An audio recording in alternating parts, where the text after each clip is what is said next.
नमस्कार दोस्तों, स्वागत है आपका आपके अपने YouTube चैनल गवर्नमेंट गुरु 2.0 में। मैं हूं पुनीत कुमार और आपके लिए लेके आया हूं मैं राजस्थान नगर पालिका अधिनियम 2009 की जो नेक्स्ट क्लास है उसके बारे में। हम इस नेक्स्ट क्लास में धारा 6 से लेके आगे की चर्चा करेंगे, क्योंकि धारा 1 से लेके 5 तक मैंने अपने पिछले क्लास में करवा दी है और वो आपको गवर्नमेंट गुरु 2.0 यूट्यूब चैनल पे प्लेलिस्ट नगर पालिका एक्ट 2009 में मिल जाएगी आपको। आप वहाँ से पढ़ सकते हैं, नोट्स बना सकते हैं और यहाँ पे मैं आपको पीडीएफ उपलब्ध करा दूंगा आपसे 2009 का एक्ट है उसकी धारा 6 से लेके आगे वाले जितने भी अपनी क्लास लेंगे उसकी मैं आपको पीडीएफ उपलब्ध करा दूंगा। तो चलिए शुरू करते हैं क्लास।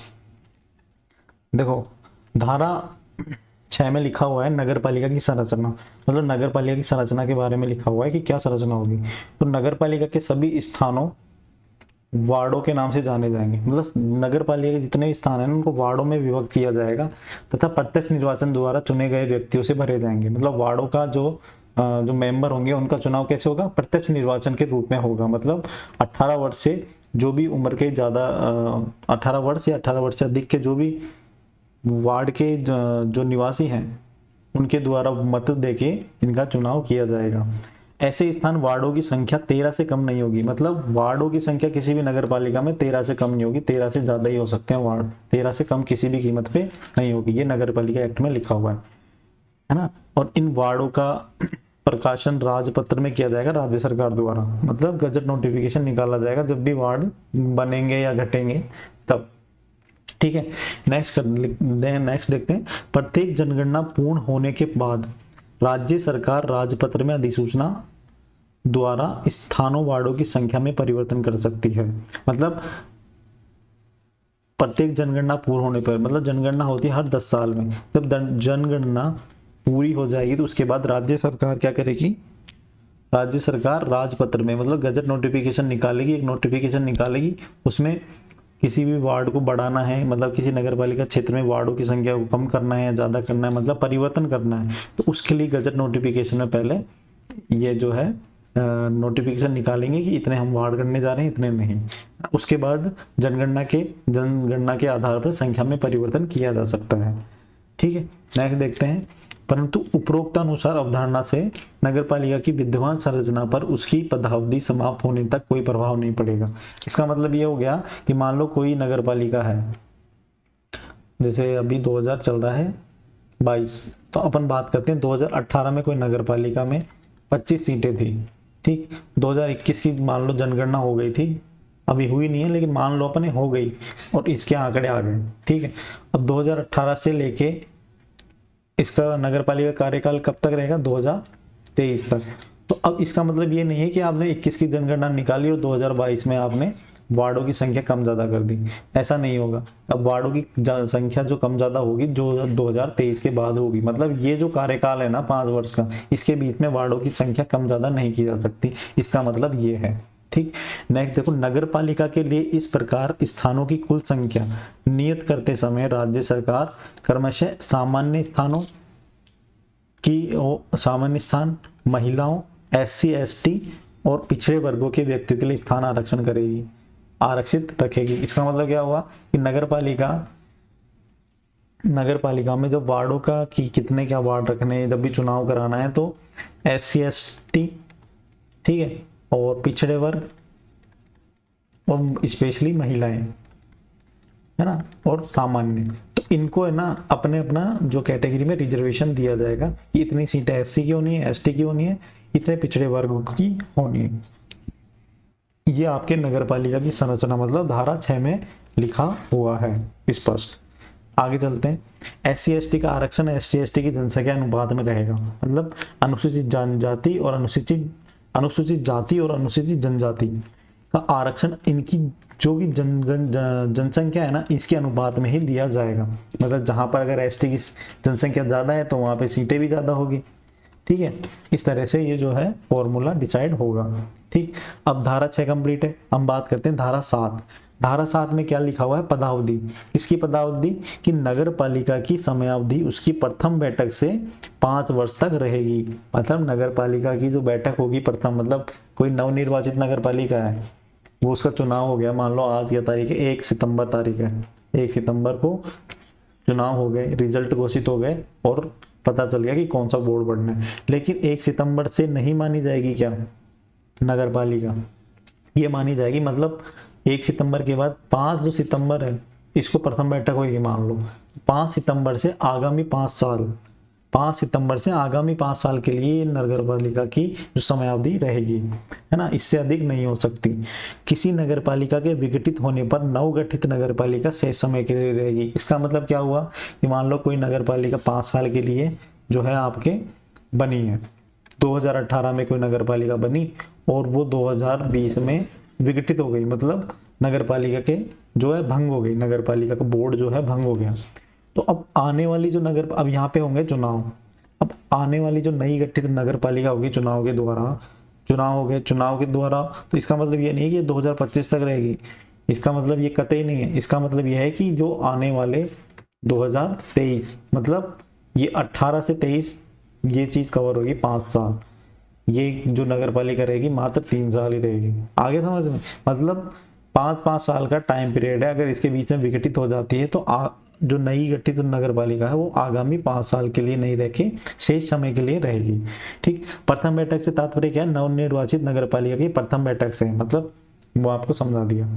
धारा 8, धारा 8 में क्या लिखा हुआ है, नगर पालिका शासन का नगर पालिका में निहित होना, नगर पालिक शासन का नगर पालिका में निहित होना। तो किसी भी नगर पालिका का नगर पालिक शासन, मतलब नगर पालिका का जो कार्य संचालन जो भी होता है वो नगर पालिका के बोर्ड, नगर पालिका में तो नगर पालिका बोर्ड, नगर परिषद में नगर परिषद का बोर्ड और नगर निगम में उनका जो बोर्ड होता है उनके अध्यक्षों के माध्यम से किया जाएगा या अध्यक्षों में नियुक्त होगा। मतलब नगर पालिका का जो शासन है ना, नगर पालिका का जो शासन है वो नगर पालिका में तो बोर्ड, नगर परिषद में और नगर निगम में।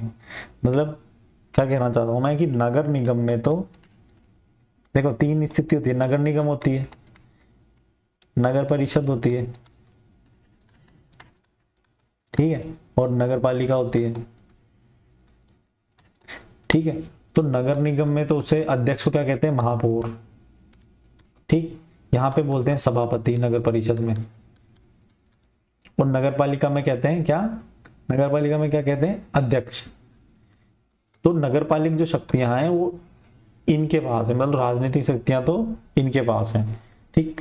नेक्स्ट देखो धारा 9, वार्डों में विभाजन, वार्डों में विभाजन। इसमें क्या लिखा हुआ है कि नगर पालिका के लिए नियत कुल स्थानों की संख्या के बराबर वार्डों में विभाजित किया जाएगा। मान लो नगर पालिका का ये क्षेत्र है और जिसको अपन ने वार्ड दिया, ये देखो कितने क्षेत्र, 1 2 3 4 5 6 7, है ना, 7 में स्थानों में बांट दिया। तो इन 7 को क्या कहेंगे, वार्ड कहेंगे। ये 7 वार्ड हो गए, है ना, ये एग्जाम्पल के लिए समझाया मैंने। प्रत्येक वार्ड का प्रतिनिधित्व उस वार्ड की जनसंख्या के आधार पे होगा, मतलब कि ये वार्ड कितना बड़ा बनना है, ये वार्ड कितना छोटा बनना है। तो यहाँ की जो जनसंख्या है ना उनके ऊपर डिपेंड करता है कि यहाँ पे जो वार्ड हो कितना लंबा होगा या कितना छोटा होगा, ठीक है। नेक्स्ट पढ़ते हैं धारा 10। धारा 10 में लिखा हुआ है वार्डों की अवधारणा। क्या लिखा हुआ है, वार्डों की अवधारणा, मतलब प्रत्येक नगर पालिका में निर्वाचन हेतु वार्डों में विभाजन किया जाएगा। आगे समझ में भी।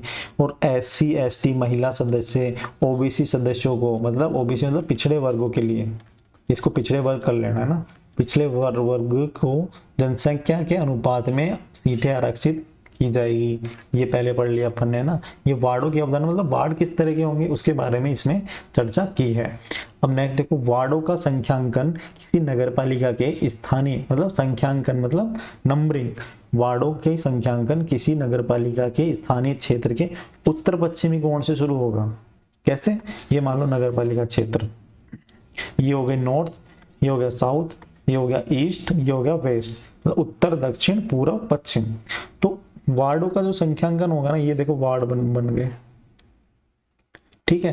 तो इसका संख्यांकन कहां से स्टार्ट होगा, उत्तर पश्चिम कोण से। उत्तर पश्चिम कोण कौन सा हो गया, ये नॉर्थ और ये मतलब ये उत्तर ये पश्चिम, तो यहां से स्टार्ट होगा। तो ये 1 नंबर इसको दिया जाएगा, 2 नंबर 3 नंबर 4 नंबर 5 नंबर और ये 7 नंबर। ये समझ में आ गया आपको, तो यहाँ से मतलब उत्तर पश्चिम कोण से संख्यांकन स्टार्ट होगा। वार्डों का गठन 7 दिवस की आपत्ति प्रकाशन किया जाएगा। मान लो कि अपन को नया वार्ड बनाना है, इसके 2 टुकड़े करने हैं 1 नंबर के, तो इसका जो नया वार्ड बनेगा ना, तो इसको वार्ड बनाने के लिए राज्य सरकार क्या करेगी, आपत्ति निकालेगी कि हम ऐसे ऐसे वार्ड बना रहे हैं और अगर किसी को आपत्ति है तो अपनी आपत्ति 7 दिन के अंदर प्रस्तुत कर दें। उसके बाद ही जो है गठन किया जाएगा। अब आपत्ति की प्राप्त हो गई, प्राप्त आक्षेपों व टिप्पणी, मतलब कोई आक्षेप प्राप्त हो गए या कोई टिप्पणी पर विचार आवश्यक हो तो संशोधन, परिवर्तन या उपरांतरित किया जा सकता है। मतलब आक्षेपों का निस्तारण करके, टिप्पणी पर अपने विचार विमर्श करके नए वार्डों का गठन किया जा सकता है। ठीक, ये किसमें लिखा हुआ है, धारा 10 में। धारा 11 में क्या लिखा हुआ है, नगर पालिका के लिए निर्वाचन, कि नगर पालिका के लिए जो मेंबर चुने जाएंगे या जो सदस्य या पार्षद चुने जाएंगे उनका निर्वाचन की प्रक्रिया क्या है, कैसे होगा। तो देखो, नगर पालिका के लिए कराए जाने वाले निर्वाचन के लिए निर्वाचन नामावली तैयार करने के लिए, मतलब जो वोटर लिस्ट है वो तैयार करने के लिए, वोटर लिस्ट का परीक्षण करने के लिए, डायरेक्शन देने के लिए, नियंत्रण करने के लिए कौन होगा, राज्य निर्वाचन आयोग। किसका काम रहेगा ये, राज्य निर्वाचन आयोग का काम रहेगा। निर्वाचन कब होगा कि नियत अवधि समाप्त होने से पूर्व भी हो सकता है और विघटन की तारीख से 6 माह की अवधि के पूर्व भी हो सकता है। मतलब जैसे मैंने बताया 2018, मान लो आज है 1 सितंबर, 1 सितंबर 2018 को नई नगर पालिका गठित हुई, तो 1 सितंबर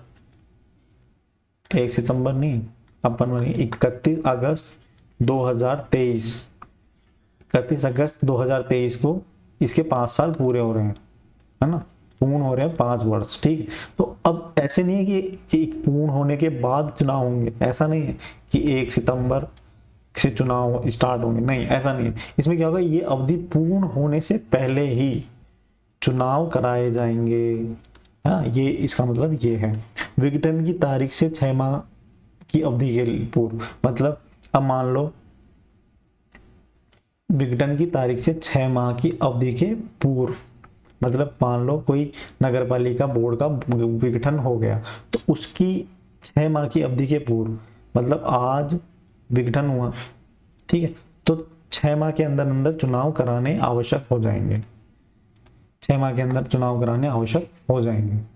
ठीक, नेक्स्ट देखो क्या लिखा हुआ है, कोई विघटित नगर पालिका बनी रहती है 6 माह से कम है तो शेष अवधि है, तो ऐसी अवधि के लिए नगर पालिका का गठन करने के लिए निर्वाचन कराना आवश्यक नहीं होगा। इसका मतलब क्या हुआ कि जैसे अभी मैंने बताया 1 सितंबर 2018 से 31 अगस्त 2023, ये हो रहे हैं 5 साल, 5 वर्ष। ठीक है, अब मानो अगस्त चल रहा है ना, तो ये मानो जनवरी, अब जनवरी के अंदर कोई नगर पालिका विघटित हो गई, नगर पालिका का बोर्ड विघटित हो गया, तो मतलब कार्यकाल समाप्त होने के अगर 6 माह बच रहे हैं, 6 माह से ज्यादा बच रहे हैं तो कोई बात नहीं, चुनाव हो जाएंगे। लेकिन 6 माह या 6 माह से कम बच रहे हैं ना, 6 माह से कम, 6 माह भी नहीं, 6 माह से कम, अगर 6 महीने से कम बच रहे हैं तो वहां पे चुनाव नहीं कराया जाएगा। क्यों नहीं कराया जाएगा, क्योंकि चुनाव में होता है खर्चा, 6 माह बाद चुनाव कराया जाएगा। ठीक है, चुनाव में होता है खर्चा और बहुत सारे रीजन होते हैं, तो यहाँ का जो बोर्ड होगा ही नहीं, तो यहाँ पर जो कमिश्नर होता है ना, मुख्य कार्यपालिका अधिकारी, तो उसको ही सारी पावर हो जाएगी, वो प्रशासक की पावर आएगी। अभी आप लोगों ने देखा होगा जब वार्डों का जो चुनाव हुए नहीं थे कोरोना की वजह से, या फिर वार्डों का जो परिसीमन हुआ था उस वजह से, तो यहाँ पे नगर पालिका या नगर निगम में बोर्ड नहीं था। जयपुर में जो भी रहते हैं सबको पता है। तो यहाँ पे जो सीईओ के पास है ना, प्रशासक की पावर आ गई थी, मतलब वो अध्यक्ष का काम भी खुद ही देख रहे थे, अध्यक्ष का या महापौर का काम, है ना। अब देखो नेक्स्ट क्या लिखा हुआ है, जब कोई नई नगर पालिका समाप्ति होती है तब वह यथासंभव नगर पालिका के साधारण निर्वाचन से संबंधित इस अधिनियम के तहत गठित की जाएगी। मतलब कोई नगर पालिका स्थापित होती है, नई नगर पालिका स्थापित होती है तो साधारण निर्वाचन से इस अधिनियम के तहत स्थापित की जाएगी। मतलब चुनाव के द्वारा, साधारण निर्वाचन मतलब चुनाव के द्वारा ही इसका चयन होगा। राज्य सरकार निर्वाचन आयोग की सिफारिशों पर कर्मचारियों को उपलब्ध कराएगी जो राज्य निर्वाचन आयोग द्वारा सौंपे गए कर्तव्य को पूरा करेंगे। मतलब राज्य सरकार क्या करेगी, चुनाव कराने के लिए राज्य निर्वाचन आयोग का काम है। अब निर्वाचन आयोग अकेला तो जाएगा नहीं, तो ये मांगेगी राज्य सरकार से कर्मचारी। लगती नहीं कि चुनाव में मास्टरों की ड्यूटी लगती है, कर्मचारियों की ड्यूटी लगती है, तो इस तरह से कर्मचारी को उपलब्ध कराने का काम किसका है, राज्य सरकार का। ठीक है, निर्वाचन आयोग बोलेगा कि हमें ये कर्मचारी चाहिए, तो राज्य सरकार कर्मचारी उपलब्ध कराएगी, और निर्वाचन आयोग जैसा जैसा कहेगा कर्मचारी वैसे वैसे काम करेंगे। ठीक है, यह है धारा 11 के अंदर लिखा हुआ। अब चलो नेक्स्ट धारा 12, राज्य निर्वाचन आयोग के कृत्यों का प्रत्यायोजन। क्या कर्तव्यों का प्रत्यायोजन? प्रत्यायोजन का मतलब क्या होता है कि उच्चस्थ जो होता है ना, उच्चस्थ अपनी शक्तियों का या अपने कार्यों का जो पावर है वो अधीनस्थ को दे देता है। मतलब जैसे नगर निगम में हम बात करें तो कमिश्नर होते हैं। ठीक है, तो कमिश्नर अब अकेला तो सारा काम देखेगा नहीं, तो रेवेन्यू से संबंधित काम किसको दे देगा, आरओ को। तो आरओ को काम दे देगा, या मान लो कमिश्नर के पास 5 काम है, तो कमिश्नर बोल रहा है कि 4 काम मैं कर लूंगा और कोई एक काम आप कर लो, आरओ को दे देगा। तो इस तरह का जो शक्तियों का बंटवारा होता है इसे कह देते हैं प्रत्यायोजन। प्रत्यायोजन। ठीक है, तो राज्य निर्वाचन आयोग यदि आवश्यक समझे तो उप निर्वाचन आयुक्त को नियुक्त कर सकता है, सचिव को नियुक्त कर सकता है और उनको अपनी शक्तियों का प्रत्यायोजन कर सकता है। मतलब क्या हुआ कि उप निर्वाचन आयुक्त मतलब सहायता के लिए उप निर्वाचन आयुक्त सचिव को जो है प्रत्यायोजित कर सकता है। ठीक है, नेक्स्ट देखो धारा 13। धारा 13 में क्या लिखा हुआ है, प्रत्येक वार्ड के लिए निर्वाचक नामावली, प्रत्येक वार्ड की एक वोटर लिस्ट होगी। तो देखो राज्य सरकार, राज्य निर्वाचन आयोग, राज्य सरकार या राज्य निर्वाचन आयोग द्वारा नियुक्त निर्वाचक रजिस्ट्रीकरण अधिकारी है ना।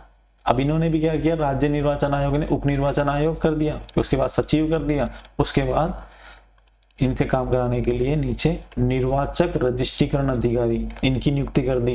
तो ये ना, ये जो निर्वाचक रजिस्ट्रीकरण अधिकारी है, ये जो अद्यतन मतलब अपडेटेड वोटर लिस्ट प्रकाशित करेंगे प्रत्येक वार्ड के लिए। इसका मतलब ये है कि मतलब कोई किसी का नाम हट गया होगा, किसी का नाम जुड़ गया होगा, या नए जो है वोटर आईडी बने होंगे, है ना, कोई किसी भी प्रकार का कोई संशोधन होगा, तो इस तरह से अपडेटेड लिस्ट जो है आपके प्रत्येक वार्ड के लिए तैयार होगी। कौन करेगा, वो निर्वाचक रजिस्ट्रीकरण अधिकारी।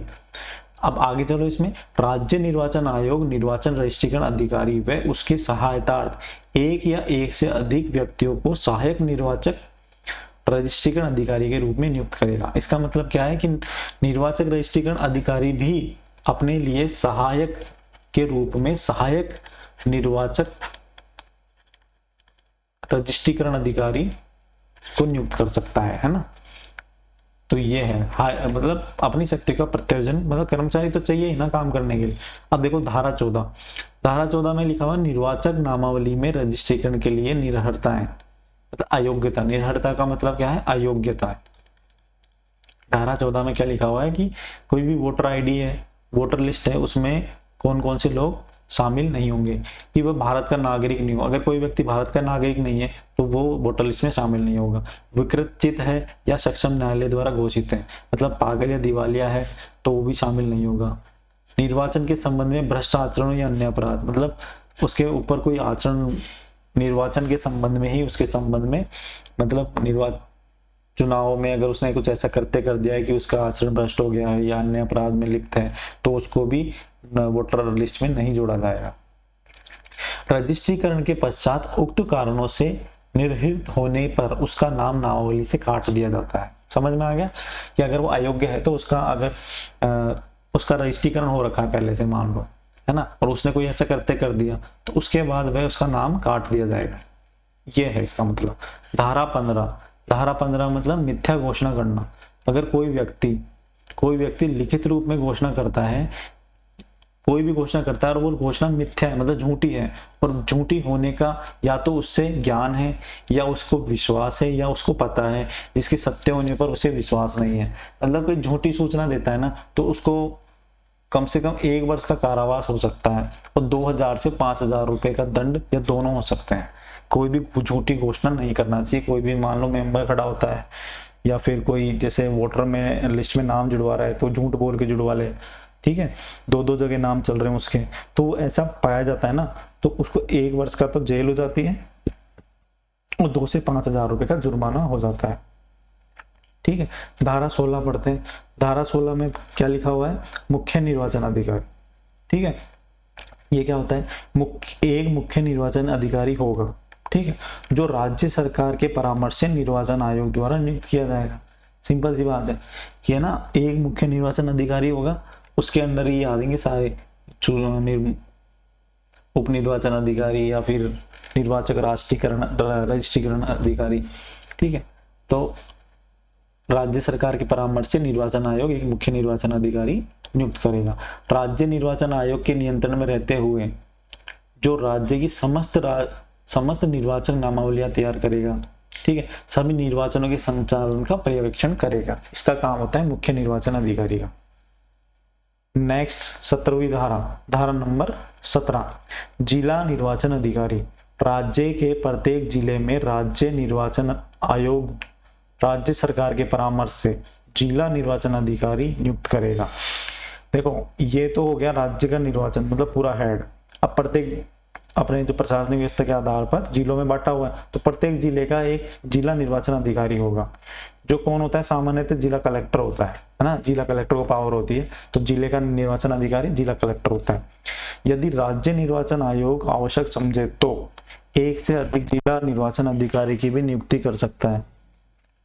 इसका क्या मतलब है कि राज्य सरकार अगर आवश्यक समझती है ना, कि मान लो कोई जिला बड़ा है या फिर जिला कलेक्टर के पास और भी बतेरे काम है, तो राज्य सरकार क्या करती है कि एक जिले में एक से अधिक जो है जिला निर्वाचन अधिकारी की भी नियुक्ति कर देती है।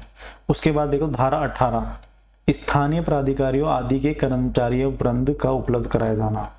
मतलब इसका मतलब क्या हुआ कि चुनाव तो कराने हैं, अब चुनाव के लिए लोग कहाँ से आएंगे? कर्मचारी कहाँ से आएंगे? तो स्थानीय प्राधिकारी अधिकारियों को मुख्य निर्वाचन अधिकारी के आदेश पर, मतलब राज्य का प्रत्येक स्थानीय अधिकारी या प्राधिकारी मुख्य निर्वाचन अधिकारी के आदेश पर किसी भी निर्वाचक रजिस्ट्रीकरण अधिकारी को कर्मचारी को उपलब्ध कराएगा।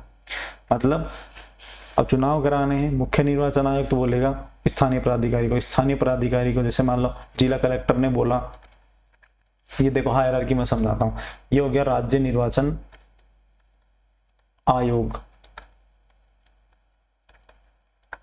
आज पेन कैसा चल रहा है? राज्य निर्वाचन आयोग, ठीक है। अब इसमें होता है कौन? मुख्य निर्वाचन अधिकारी, ठीक है। अब ये अपने उप निर्वाचन अधिकारी वगैरह वगैरह ये नियुक्त कर लेगा, लेकिन अपन को उससे मतलब नहीं है ना। अब जो उप निर्वाचन सहायता के लिए उप निर्वाचन अधिकारी या सचिव की नियुक्ति करता है, ये पढ़ा था अपन ने ऊपर। इसके बाद क्या होता है कि निर्वाचक रजिस्ट्रीकरण अधिकारी है ना, ये इसको कर्मचारी उपलब्ध कराएंगे। अब इसको कर्मचारी कैसे उपलब्ध कराएंगे? अब देखो, जिलों में होता है जिला निर्वाचन अधिकारी, जिला कलेक्टर, ये मानो है ना। इसके बाद जिला कलेक्टर एसडीएम को बोलेगा कि तुम्हारे जो क्षेत्र में है जो भी कर्मचारी है उनकी ड्यूटी लगा दो चुनाव में। एसडीएम ड्यूटी लगा देता है, तो सीधा जो ड्यूटी लगेगी वो निर्वाचन रजिस्टर्ड अधिकारी को कर्मचारी उपलब्ध हो जाएंगे। सीधी सी बात होती है। रिटर्निंग ऑफिसर, जिन कर्मचारियों की ड्यूटी लगती है उनको रिटर्निंग ऑफिसर कहा जाता है। रिटर्निंग ऑफिसर को ऐसा कर्मचारी वृंद उपलब्ध कराएंगे जो कर्तव्य का पालन हेतु कार्य करेगा, ठीक है। धारा 19 में क्या लिखा हुआ? अधिकारी और कर्मचारी वृंद को राज्य निर्वाचन आयोग में प्रतिनियुक्ति पर समझा जाना। इसका मतलब क्या है?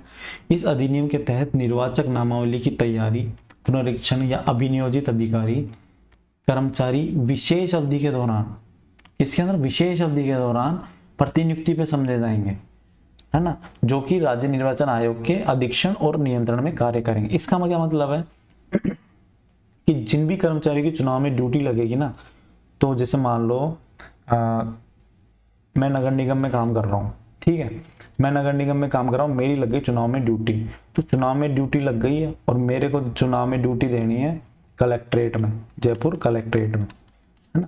तो इसका मतलब क्या हुआ कि मैं हूँ तो कर्मचारी नगर निगम का, लेकिन मैं ड्यूटी यहाँ पे दे रहा हूँ कलेक्ट्रेट में, है ना। मेरी सैलरी बन रही है नगर निगम से, लेकिन मैं ड्यूटी अपना कार्य जो है कलेक्ट्रेट में कर रहा हूँ चुनाव से संबंधित। तो अब इसका मतलब ये हुआ कि मेरी सैलरी यहाँ से बन रही है और मैं काम यहाँ पे कर रहा हूँ, तो इसका मतलब है, इसे बोलते हैं प्रतिनियुक्ति। प्रतिनियुक्ति बहुत सुना होगा आप लोगों ने, डेपुटेशन, जिसे डेपुटेशन भी कहते हैं, डेपुटेशन, ठीक है। ये है 19 में। धारा 20 में क्या लिखा हुआ है, निर्वाचक नामावलियों की तैयारी करने आदि से संसद पदीय कर्तव्य भंग होना, है ना। इसका मतलब यह है कि निर्वाचक नामावलियां जो भी कर्मचारी तैयार कर रहे हैं ना, अगर वो इस जो निर्वाचक नामावलियां या वोटर लिस्ट तैयार करने में अक्षम पाए जाते हैं, या कुछ उन्होंने ऐसे गड़बड़ कर दी है, दोषी पाए जाते हैं किसी भी तरह से, तो उनके लिए सजा का प्रावधान है, सजा का प्रावधान। यह है धारा 20 के अंदर, ठीक है। नेक्स्ट चलते हैं धारा 21। धारा 21 में क्या लिखा है, सदस्य होने के लिए अयर्थ व्यक्ति, मतलब किसी भी जो है सदस्य को होने के लिए क्या क्या होना चाहिए, मतलब क्या क्या योग्यता होनी चाहिए। हम योग्यता की लिख लेते हैं इसमें थोड़ा सा। देखो, SC ST या पिछड़े वर्गों के लिए आरक्षित स्थान से सदस्य उक्त वर्ग का होना आवश्यक है। मतलब SC ST और कोई पिछड़ा वर्ग है, यहाँ पर स्थान रिजर्व है SC ST और अन्य पिछड़े वर्ग के लिए। तो इसका मतलब ये नहीं कि जनरल का बंदा खड़ा हो जाएगा यहाँ पे चुनाव लड़ने के लिए। इसका मतलब ये है कि ST की सीट पे ST का और SC की सीट पे SC का बंदा खड़ा होकर चुनाव लड़ेगा। महिला आरक्षित स्थान में महिला का होना आवश्यक है, मतलब महिला की सीट पे केवल महिला ही चुनाव लड़ेगी। 21 वर्ष की आयु पूर्ण कर चुका हो। मेन चीज कि चुनाव लड़ने के लिए, पार्षद का या मेंबर का चुनाव लड़ने के लिए 21 वर्ष की आयु होना जरूरी है ना। धारा 21 के देखो 21 और 21 के 21 के में क्या लिखा है, कतिपय स्थानों पर निर्वाचन के लिए विशेष अर्हता है। मतलब निर्वाचन के लिए तभी पात्र होगा जब वह 21 से 35 वर्ष की आयु वर्ग में शामिल होगा। SC ST या पिछड़े वर्ग या महिलाओं में से किसी के लिए आरक्षित स्थानों की संख्या 3 या 3 से कम है। मतलब ऐसी स्थिति या ST SC और महिलाओं के लिए किसी स्थान में आरक्षित संख्या 3 या 3 से कम है, तो वहां पे SC ST मतलब जातीय और जनजातीय वर्गों में और महिलाओं में केवल एक स्थान पर ही चुना जाएगा। मतलब SC और ST और महिला, ये मानो। तो यहाँ पर ऐसे नहीं कि 3 सीटें होंगी, यहाँ पे केवल एक ही सीट होगी इन तीनों की मिला के, कभी SC की होगी, कभी ST की, कभी महिला की, है ना। तो 3 या 3 से कम सीट है तो वहां पर एक ही सीट होगी रिजर्व वाली। और अनारक्षित स्थानों की संख्या 5 या 5 से कम हो तो वहां पर केवल एक स्थान अवधारित किया जाएगा। और इसी तरह से अगर रिजर्व की सीट नहीं है, 5 या 5 से कम रिजर्व नहीं है, तो अनारक्षित सीट है 5 या 5 से कम, तो वहां पर एक स्थान मतलब एक सीट ही होगी, ठीक है। इसी तरह से 5 या 5 से अधिक है तो वहां पे 5 स्थानों में खंड में केवल एक स्थान अवधारित किया जाएगा, है ना। इसका मतलब ये है। अब देखो धारा 22 में क्या लिखा हुआ है, एक से अधिक वार्डों से निर्वाचन लड़ने पर निर्बंध। मतलब कोई व्यक्ति एक से अधिक वार्डों पर चुनाव नहीं लड़ सकता। पहली बात तो अगर वो ऐसा करता है तो उसे एक से अधिक वार्डों में नामांकन भरा है तो क्या होगा कि नामांकन अधिकारी जो भी नामांकन करते हैं वो एक लिखित नोटिस जारी करेंगे, और नोटिस में क्या लिखा होगा कि एक स्थान को छोड़कर अन्य सभी स्थानों से नामांकन वापस ले लो। और वो वापस कब तक लेगा कि जब अंतिम तारीख है ना नामांकन वापस लेने की, तो उस दिन 3 बजे तक अगर नामांकन वापस लेना होगा, ये उसको नोटिस दिया जाएगा। यदि व्यक्ति नामांकन लेने में विफल रहता है तो ये मान लिया जाएगा कि वो अपनी दावेदारी वापस ले ली है। मतलब वो लिख के नहीं देता है कि मेरे को इस सीट से खड़ा होना है केवल, और तो इसका मतलब ये समझा जाएगा कि वो सभी सीटों से अपनी उम्मीदवारी वापस ले ली है। मतलब वो उसका जो है नामांकन रद्द हो जाएगा, है ना। धारा 23 यानों ध्वनि विस्तार को आदि के उपयोग पर निर्बंध। मतलब कोई भी चुनाव लड़ने वाला, कोई भी कर्मचारी मेंबर है, कोई सदस्य है, कोई व्यक्ति है, तो यानों का और ध्वनि मतलब ज्यादा लाउड स्पीकर पे प्रचार नहीं करेगा, ठीक है। और ज्यादा मतलब यान मतलब गाड़ी वाहन इनको उपयोग में नहीं लेगा, है ना, जिससे आम सामान्य जनता परेशान हो। मतलब अपना चुनाव प्रचार है